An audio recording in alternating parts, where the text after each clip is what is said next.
ayuu si rasmi ah gelinkii dambe u bilowmay tartankii gabayada ee magaalada Buuhoodle haddaba waxaa dhinacayga taagan mid ka mid ah tartamayaashii ka tartamay tartankii galabta ee ka dhacay magaalada Buuhoodle Igraan ku soo dhawow mar labaad iyo mar saddexaadba bidhaan midhiye sidee u aragtaa dareenkaaga gabadhnimo maanta adigoo ka qayb galay tartankii gabayada magaalada Buuhoodle bismillah horta aad u mahadsantihiin dhammaan bidhaan midhiya gaar ahaan Raxmo Cumar Carab inta ka bacdi haddaan dareenkayga ka warramo sida aan u arko bandhiga oo halkan ka dhacay waliba dhanka gabadhnimo igaga aadan aad baan horta ugu faraxsanahay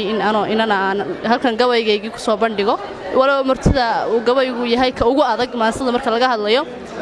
aan yaraano inta aan hablaha ku tartamaynay oo aan noqono 4 hablood iyo wiilasha ilaa 20 gaadhay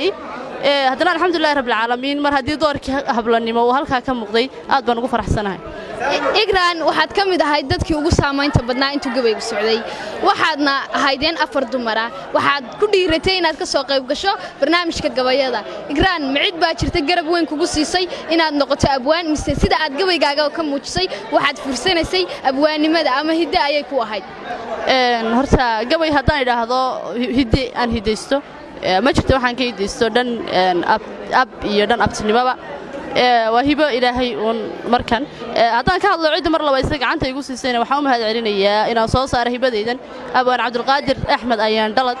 oo hadeer Hargeysa jooga laakiin in reer Buuhoodle ah sida aan wada ognahay dhammaan bulshaduna ogad waxaad ku tartantay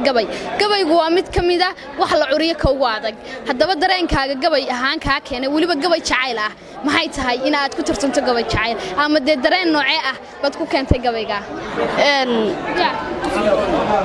midhaha gabaygaas aad markaa curisay bal wax naga maqashay adigoo raaliya gabayga aan ka hadlayay mawduuciisu wuxuu ahaa jacayl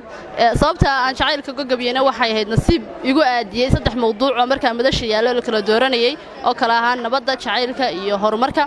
marka nasiibkaygii bilmillah alxamdu wuxuu iga caawiyay wuxuu igu aadiyay inaan ka gabiyo jacaylka marka erayo ka mid ah maasadii ama gabaygii aan goobta la imid waxa weeye jacayl waa ibtida iyo macaan labada aynood ruuxu asiiba ka go'a oo mati iyo soora markaad hayso u bixiisu waa libiya aashaadhe lamaanaha is haysta ka hela awlal iyo guure labada isu aman kolway kala irdhoobaane marna aayo wacan bay dhaxlaan iyo arooskiiya waa ableyda waxyaha jirtiyo orolka naareeda isaga istiidooyin badan lagu asteeyaan